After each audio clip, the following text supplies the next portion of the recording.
Hey everyone, this is Lindsay Sturkey, and welcome to the Real Life Practice podcast. I am here with a special bonus episode for you today. I'm on my own today. I wanted to take some time to walk through with you this idea of engaging with your life story. We've been in the middle of a series about seasons of formation, and we've talked about life development questions and themes that come up in different seasons and stages of life, and what it looks like to engage with our life with God at different points in our life story. And so, as you've heard our guests talk about how they've noticed God moving in their life in different seasons and in the current life stage they're at, I wanted to just talk about what does it look like to engage with your life story in a way that brings insight and transformation into your life now. And so, if this is a practice that is new to you, I want to point you to one of the tools we have of oneLife maps, specifically the second map, which is called My Life Story. This is a map that invites you to create a timeline of your entire life, mapping out significant events, people, places, dreams, losses, just the things from your life that you remember and that stand out to you as significant. And so, if you've never engaged with this practice before, if you use that map, it actually has some fantastic instructions that walk you through just how to do it. But today, if you're just thinking about your life story for the first time, just start by jotting down whatever life experiences come to mind. You might start in your childhood and then move on to your early adolescence, your teen years as an adult. Just write down whatever events, people, or circumstances jump out at you. Now, you may have some random stories that come to mind that take you by surprise, and you wonder, why did that particular moment stand out in my memory? But more often than not, if we remember something, there's something significant for us there. There is something that God wants to show us about our past or about who we are now. So just start by making a list. Start with the facts of what happened. Then you can move a layer deeper and think about how you felt when that happened. What was the emotion that you experienced when that life event occurred? Maybe note what was lost. Is there a specific loss that was grieved? What was celebrated or affirmed in you at that particular point in your life? Where do you notice God's activity in that particular season? And so, as you start writing down the events of your life, this is where, if you have the map, there is a timeline where you kind of just put dots on the map that represent those specific events and things in your life that you can map it out. If you're not using the map, just draw a line across your paper and assign each area to a different decade of your life and just start to plot out the points of your life. Now, for many of you, this is not a new practice, and mapping out your life is something you're familiar with. And so, something you can do to even take this a step further is to notice and name the threads and themes of your life. So if you have a life map, take it out and just glance over it. Notice if there are certain types of things that seem to be repeated. It could be a specific circumstance, a feeling, a response, a struggle. What are the things that seem to keep coming up in your life over and over again? Often we'll notice that there might be one specific core struggle that we have that keeps showing up in our story. And it's because even though we likely notice significant growth and healing in this area, it is so core to us that it keeps coming up. And to be honest, I'm grateful that I don't have a new struggle every year of my life, that it tends to go back to the same ones that feel familiar to me. And yet I'm able to see the growth and the progress that God has led me through. That in his kindness, God keeps bringing me back to whatever that core thing is that he is continuing to form in me. So even as you look over your story, notice what was the core struggle and how does that continue to show up for you today? And what are the ways that you can notice the growth and the progress that you've made, even as it's been up and down over the course of your life? So, even as you look at your story, oftentimes there is one particular part of our story that might keep stirring something in us. You may read about in your timeline a specific event that happened or a moment. And as you look at it, you notice there's still something here that is stirring in me emotionally. This could be God's invitation to you to revisit that moment. There might be a loss you need to continue to grieve. Maybe there is something that is very tied to God's unique design of you. Maybe there's something that God wants to affirm in you that maybe you missed in the moment, something that God sees in you that at the time you might have missed in yourself. So, what are the points in your story that still stir an emotional reaction in you that is worth revisiting in the presence of God?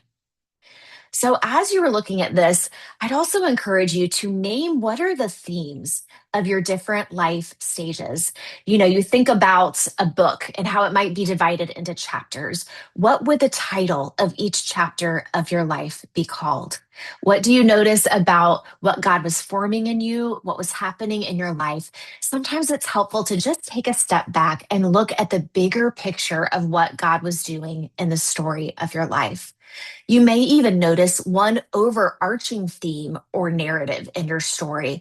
Oftentimes, we can look at all these events in our life that at first glance may appear to be disconnected, but often there is a theme that is running through. And sometimes naming that can give us insight into not only who God created us to be, but what He is inviting us to do next. I know for me, one of the themes and threads I noticed in my own story was this theme of hiding and being asleep to my own life. There are just these moments in my story that I can remember feeling like it was safer to not be seen. And so part of my own healing work has been noticing the moments that I would show up as my true and authentic self. And so there's this an invitation to grow from hiding to being seen for who I truly am. And so as I look over my story, having that theme in mind helps me to notice the growth and progress and what God was doing in my story.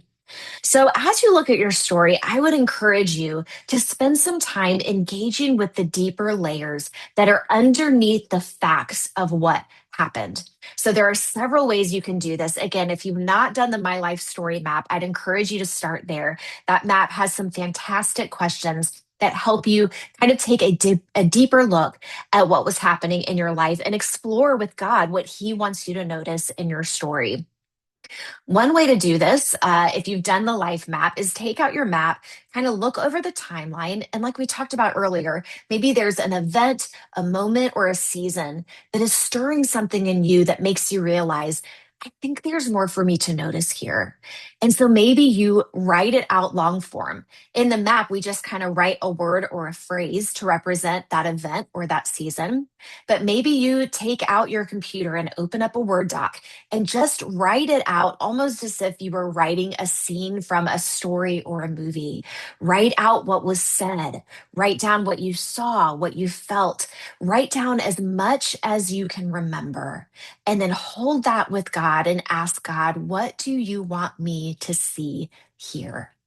You also might be able to speak out loud part of your story. So this could be done with a friend, in a small group, maybe with your coach or spiritual director. This can be a great way to just share that there's a part of my story that I really want to share out loud, and would you be willing to listen?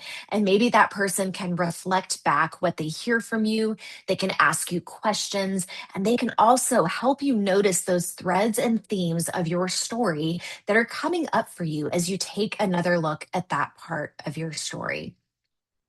So I just want to encourage you, the as you're listening to the stories in this series of the people who we are interviewing about their journey, about the different decades of their life, and how God has led them to where they are now. Take the time to do this with your own story.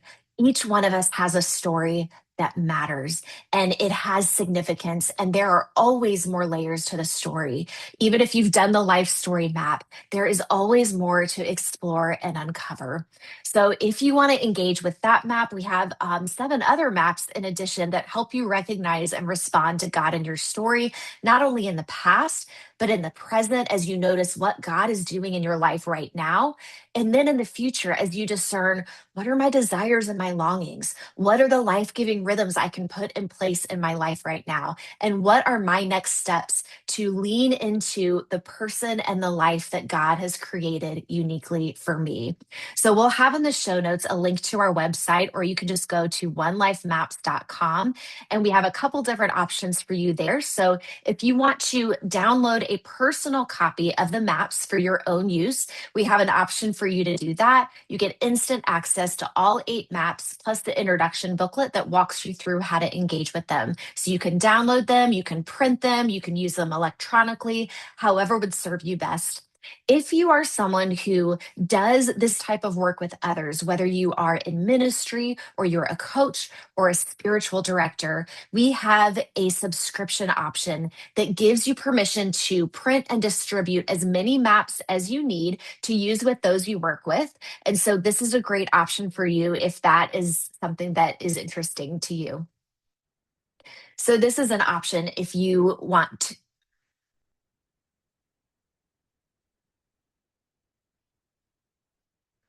If you are someone who listens to the stories of others, whether you are a coach, a spiritual director, or a ministry leader, we have a subscription offer for you that allows you to download or print or distribute as many maps as you need to use in your work with others. And so sometimes it's so helpful to have just a framework or a tool to use as you are listening to someone else, as you are helping them to notice the themes and threads of their life story. And so, if that describes you, if you do work with others in this area of listening and story work, I want to encourage you to sign up for a subscription. This will be a great tool for you to have and to use, and you can find that at our website as well. So, thanks for listening to this special episode about engaging with your life story. And I hope that this serves as just a simple reminder and some ideas of next steps for how you can continue to listen to God in your own story. So, check the show notes for the links and resources we talked about today, and we'll see you again in a couple weeks.